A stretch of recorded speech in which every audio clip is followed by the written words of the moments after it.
You've just entered the Cybear Report, your digital zone for all things Chicago Bears. Bear down. Let's get into it.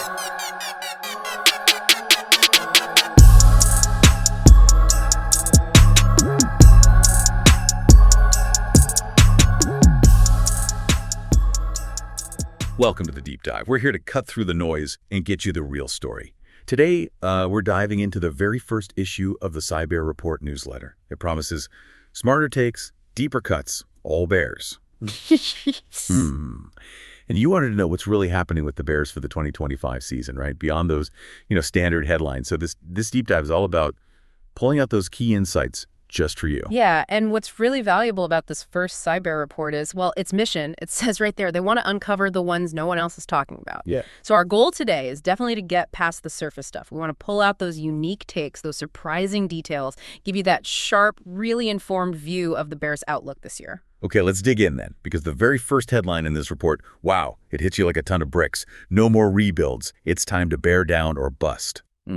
I mean, that's not exactly subtle, is it? Yeah. It tells you everything about the stakes. Ryan Poles, the GM, he's clearly shifted gears. That whole patient GM thing sounds like it's out the window. He's all in. Right, and if you connect that to the bigger picture, it's more than just a catchy line. It really signals a massive shift. A shift in strategy, yeah, but also, crucially, in fan expectations. This isn't about, small steps forward anymore. Forget building for 3 years down the line. The report specifically calls out major upgrades, offense, defense. You've got the franchise QB, the elite WR duo, that sharp new play caller. It really feels like a no excuses kind of vibe now. The whole organization is basically saying, okay, the parts are here, time to deliver. And the report says the feeling inside Halas Hall is hungry, wired, ready. You read that, and, well, it gets you fired up, right, for what might be coming. But, okay, this aggressive stance, this confidence, it does raise a question straight away, like what specific pieces are really driving this feeling? And are there maybe some hidden concerns, some things that could, slow things down? We're definitely going to get into that, starting with what looks like a potentially explosive offense. Yeah, this is where the Cybear Report gets really juicy. It jumps right into the offense, especially the section called Caleb and Rome, lightning in a bottle or a storm brewing. Yeah, we're talking Caleb Williams, obviously the big new QB, and Rome Odunze, the receiver everyone's excited about. The report makes a point. Yeah, your rookie records are fine, but Caleb Williams, he wants wins, and he's got more weapons now, definitely. And his release looks quicker, noticeably faster. Getting that ball out fast, less time for defenders, fewer sacks. That makes sense. And then there's Odunze, described as a WR1B, who, get this, might outshine DJ Moore by midseason. That's a pretty bold take. It is bold, but what's insightful here is the why. The report doesn't just hype the talent. It explains how they plan to use it.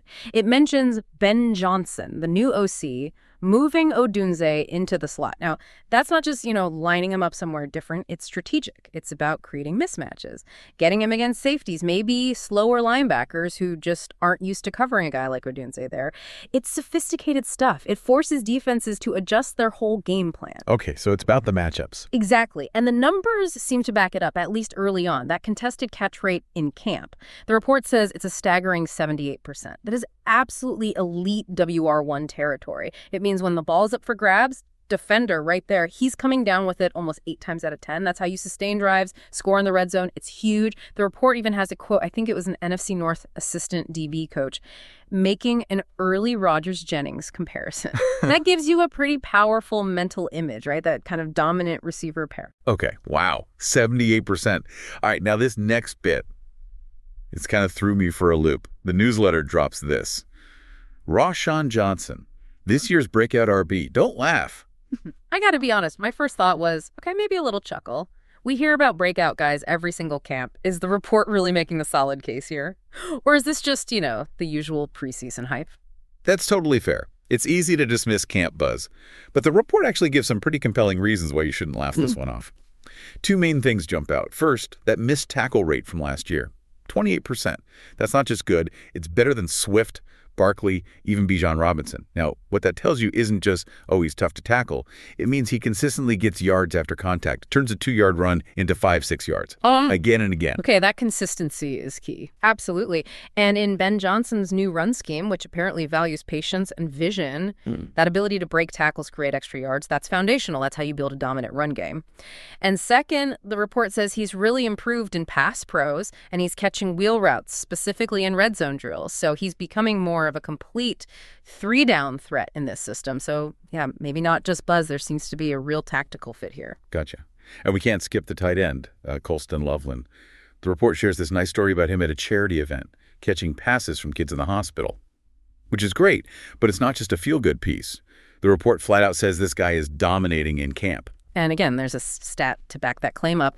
Just one drop in 42 targets during those TE versus DB drills. That's incredible reliability, especially for a young player, building that timing with a new quarterback. The report describes him as fast enough to stretch the seam, get downfield for big plays, but also savvy. Savvy enough to earn trust near the goal line. That combo, speed and reliable hands, that makes him a go-to target for Williams. Which is obviously huge for development and, well, for scoring points when it matters most. Okay, so the offense sounds like it has some serious potential, lots of exciting pieces. But let's shift gears now. Because the Cyber report isn't all sunshine and rainbows. It has this section titled Red Flag Watch. Defensive line is not ready. Mm-hmm. That definitely puts the brakes on some of the hope, doesn't it? It does, and it brings up a really important question about, the team's overall balance. The report flags a critical concern, edge pressure.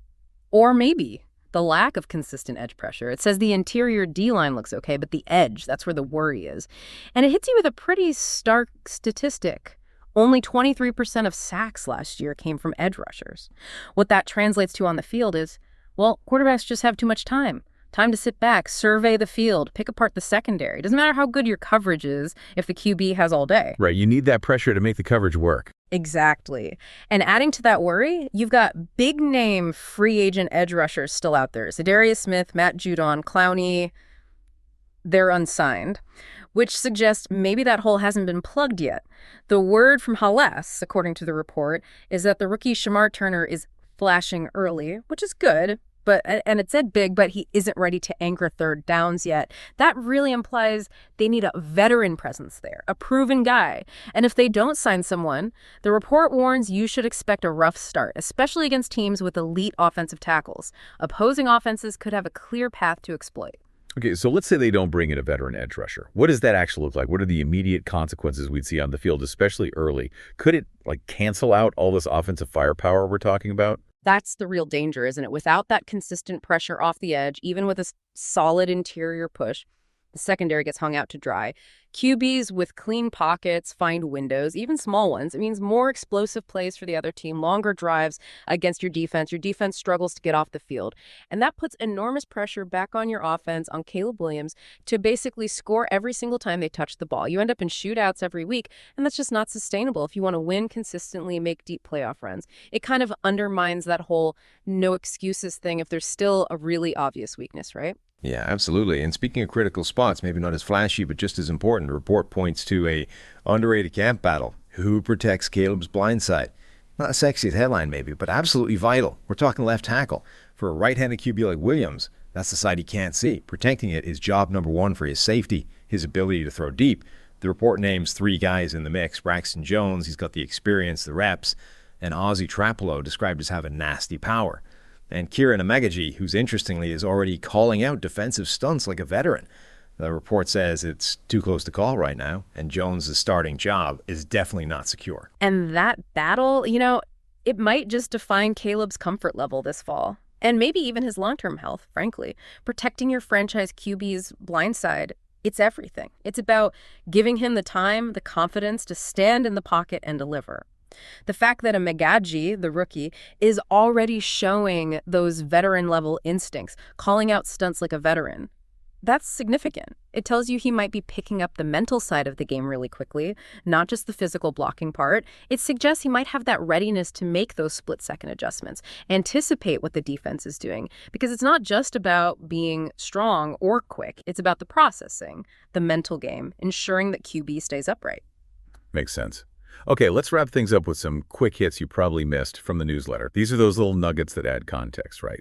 Even if they aren't the main headlines. First one, Jalen Johnson, key defensive back, hit the NFI list, non-football injury list. Team says it's minor, but the report throws in a little caution. If those contract talks drag on, don't rule out a stealthy hold-in. Yeah, that's a classic scenario you see sometimes. A minor injury suddenly becomes maybe a bit of leverage in contract talks.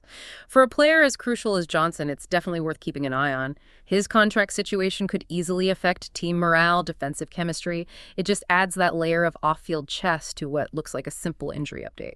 Then there's the thing that got the internet buzzing, Caleb's painted nails. Blue this time, apparently. Predictably, everyone online had an opinion. But the team's reaction, according to the report, totally nonplussed. Basically, this is just who he is. It seems like a small thing, but it actually says quite a bit about the team's culture, especially around their new franchise QB. By just being nonplussed, letting him be himself, it suggests they're creating an environment where he can feel comfortable, confident, even with all the pressure. It suggests they're focused on the football, not the sideshows, which is probably crucial for a young quarterback trying to find his footing. Right, letting the kid be the kid. And finally, some solid news. Always good to hear this stuff get done. All second-rounders are signed. That's W.R. Luther Burden III, O.L. Ozzie Trapolo, and D.L. Shamar Turner. Rookie deals locked in through 2029. Secures that young core. Absolutely. Getting those deals done early, especially for key draft picks like that, it just removes a potential distraction. It lets those guys focus completely on learning the playbook, getting integrated, developing on the field. It's a really important foundational step, making sure that future they're building on paper is actually locked in contractually for the next few years. Okay, so after this deep dive into the first Cyber report, what does it all really mean for you, listening in, wanting to be truly informed? We've tried to cut through that surface noise, give you sharper insight, maybe some better banter, and real analysis straight from a source that digs deeper. Well, it means the Bears are unmistakably in a bear down or bust phase, no question. It's fueled by some really exciting offensive potential. You look at that Caleb Odunze connection, the potential impact of Ben Johnson's scheme, maybe even a breakout from Rashawn Johnson. But crucially, that excitement has to be tempered by those big question marks on defense, especially getting pressure off the edge, and by those vital camp battles like who ends up protecting Caleb Williams at left tackle. Which leaves you with an important question to chew on as we head towards the season. How will this mix this aggressive, no more rebuilds attitude, combined with the very specific strengths and weaknesses we've talked about, how will that actually play out? What dictates success or failure in 2025? Which of these details we dug into today, maybe Rashawn's vision in the new scheme, Odunze's ridiculous catch rate, maybe even something subtle like Caleb's comfort level, which one proves to be the real difference maker for this team this fall? Definitely something to think about. Thanks for tuning in to the Cyber Report. We're proud to be your voice in Bears Nation. If you liked what you heard, hit follow and spread the word. More news, more takes, more grit, coming your way soon. Don't forget to follow the show wherever you get your podcasts. And as always, bear down.